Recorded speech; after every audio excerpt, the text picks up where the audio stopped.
నమస్కారం. సఖీ కార్యక్రమానికి స్వాగతం.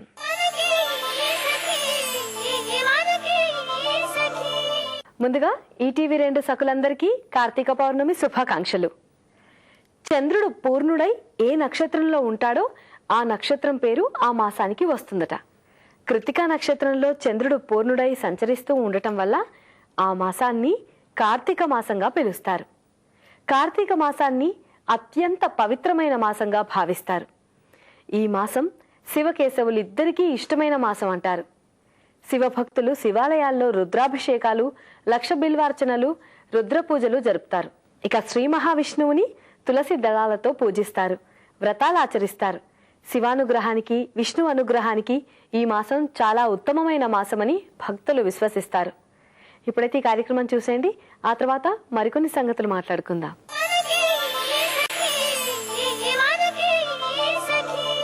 నమస్కారం. సఖీ ప్రత్యేక కార్యక్రమానికి స్వాగతం. సఖులు, ముందుగా మీ అందరికీ కార్తీక మాస శుభాకాంక్షలు.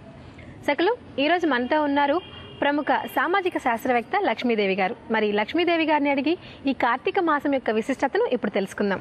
నమస్కారం లక్ష్మీదేవి గారు. నమస్కారం అమ్మా. లక్ష్మీదేవి గారు, మామూలుగా ఈ కార్తీక మాసం అనగానే శివుడికి ఎంతో ఇష్టమైన నెలగా అందరూ భావిస్తూ ఉంటారు.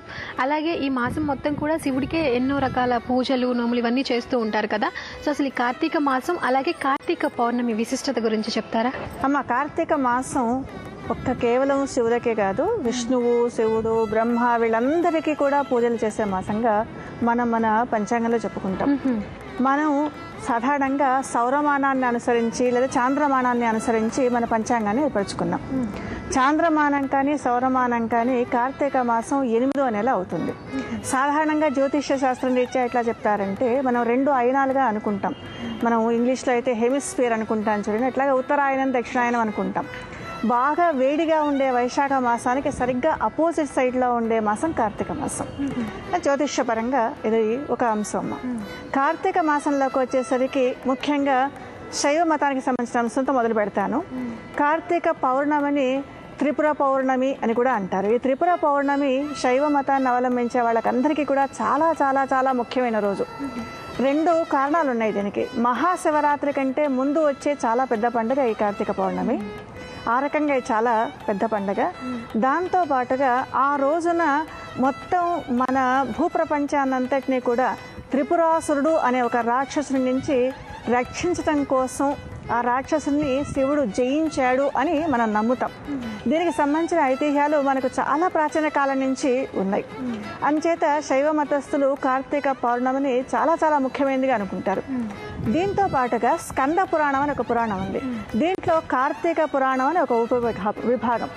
ఈ ఉపవిభాగంలో ఏం చెప్తారంటే, కార్తీక మాసంలో పాడ్యమి లేదా ప్రతిపత్తి నుంచి మొదలుపెట్టి కార్తీక అమావాస్య దాకా ప్రతిరోజు కూడా అతి పవిత్రమైంది. ప్రతిరోజు ఏదో ఒక దైవం లేదా ఏదో ఒక దైవతని పూజించాలి. పూజిస్తే ధనధాన్య సమృద్ధి కలుగుతుంది, లేకపోతే విజయం కలుగుతుంది, లేదా ధర్మార్థ కామ మోక్షాలు కలుగుతాయి, మోక్షం కలుగుతుంది, లేదా మన స్వర్గానికి వెళ్తాం. ఇట్లా ప్రతిరోజు కూడా అతి పవిత్రమైంది అని మన హిందువులందరి ఖచ్చితమైన నమ్మకం. లక్ష్మి గారు, మామూలుగా దీపావళి నుంచి కూడా కంటిన్యూ మాసం అయిపోయేంత వరకు కూడా అసలు ఈ దీపావళి నుంచి ఇలా కంటిన్యూ చేయటం ఎందుకంటారు? అసలు దీని ప్రత్యేకత ఏంటి? సాధారణంగా కార్తీక మాసంలో జ్వాలా తోరణం అని పెడతారమ్మా. దీపావళి అమావాస్య నాడు వస్తుంది. అమావాస్య నుంచి మొదలుపెట్టి తిరిగి మళ్ళా మకర సంక్రమణం వచ్చేంత వరకు మన పితృదేవతలు ఎవరైతే ఉంటారో వాళ్ళు ఆకాశ మార్గంలో సంచరిస్తూ ఉంటారని నమ్మకం. అంచేత దీపావళి అమావాస్య నాడు మనం ఆకాశ దీపం అని పెడతాం. ఈ ఆకాశ దీపంతో పాటు వరుసగా కార్తీక మాసం అయిపోయేంత వరకు మనం ఆకాశంలో వెళుతున్న పితృదేవతలకి కాంతి కోసం దీపాలు పెట్టాలి అనేది ఒక నమ్మకం. దీనితో పాటుగా సాధారణంగా మనం ఎట్లా అనుకుంటామంటే, ఇందాక నేను అనుకున్నాం ఈక్వినాక్స్ కానీ హెమిస్ఫియర్ కానీ, వైశాఖ మాసం బాగా ఎండలుగా ఉన్న మాసం.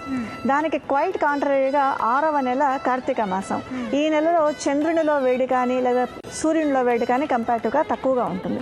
అందుకని ఈ వేడిని పెంచడం కోసం కార్తీక మాసం నాడు ఏం చేస్తారంటే దీపాలు పెడతారు. ముఖ్యంగా కార్తీక పౌర్ణమి నాడైతే ఖచ్చితంగా 365 కానీ లేకపోతే దానికి డబుల్ 730 కానీ పెట్టాలనుకుంటారు. రెండింతలు. ఎందుకంటే ప్రొద్దున్న రాత్రి మనం అహోరాత్రాలు అని కలుపుతాం. జ్యోతిష్యంలో హోరా అనే ఒక మాట ఉంటుంది. పొద్దున్న రాత్రి రెండింటిని కలిపితే వచ్చేది హోర.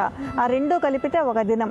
ఒక దినానికి మనం దీపం పెట్టాలి అంటే 365 దీపాలు పెట్టాలంటే పొద్దున్న రాత్రి కలిపితే 365 ప్లస్ 360 అట్లా 730 దీపాలు పెట్టాలి. ఈ దీపపు కాంతి పడితే కనుక ఆఖరికి క్రిమికీటకాదులకి కూడా మోక్షం లభిస్తుంది అనేది మనకు ఒక నమ్మకం. అంచేత కూడా మనం దీపాలు పెడతాం. సో లక్ష్మి గారు, మామూలుగా కార్తీక పౌర్ణమి, కార్తీక మాసం అనగానే ఆడవాళ్ళు ఎన్నో రకాల పూజలు, నోములు, వ్రతాలు చేస్తూ ఉంటారు కదా.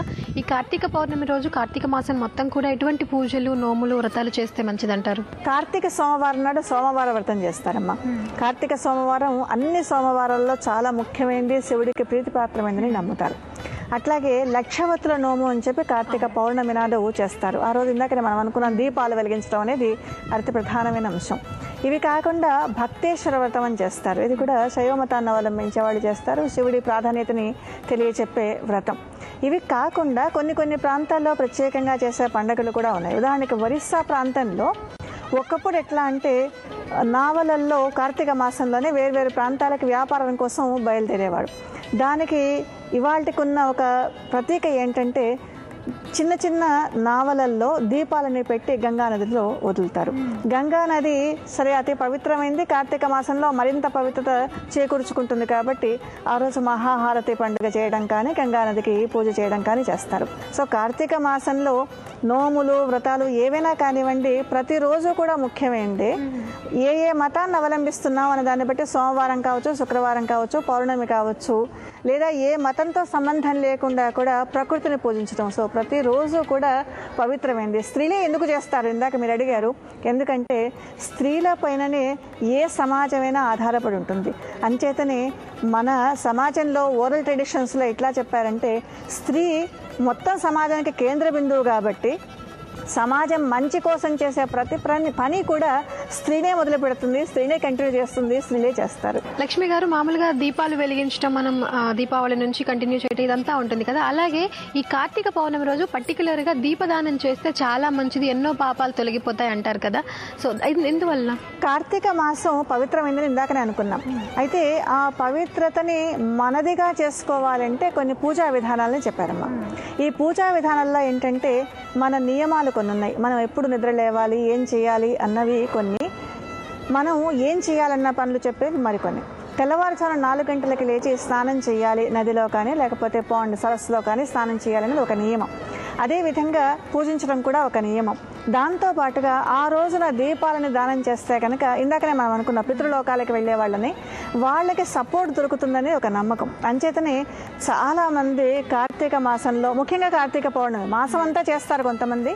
ఒకవేళ మాసం అంతా వీలు కాకపోతే కార్తీక పౌర్ణమి నాడు మాత్రం ఖచ్చితంగా దీపాన్ని అంటే బ్రాహ్మణులకి దానం ఇవ్వడం కానీ, ఇతరులకి దానం ఇవ్వడం కానీ చేస్తారు.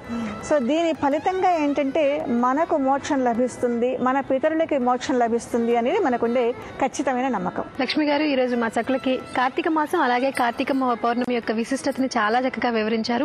అలాగే కార్తీక మాసం మేము సరిగా చేసుకోలేకపోతున్నామని బాధపడే ఎంతో మంది ఆడవాళ్లకు దానికి తగ్గట్టుగా ఎంతో మంచి చక్కని ప్రత్యామ్నాయాలు కూడా సూచించారండి. అందుకు ధన్యవాదాలు. మరొకసారి మీకు కార్తీక పౌర్ణమి శుభాకాంక్షలు. నమస్కారం. మీకు అందరికీ కూడా కార్తీక పౌర్ణమి శుభాకాంక్షలు.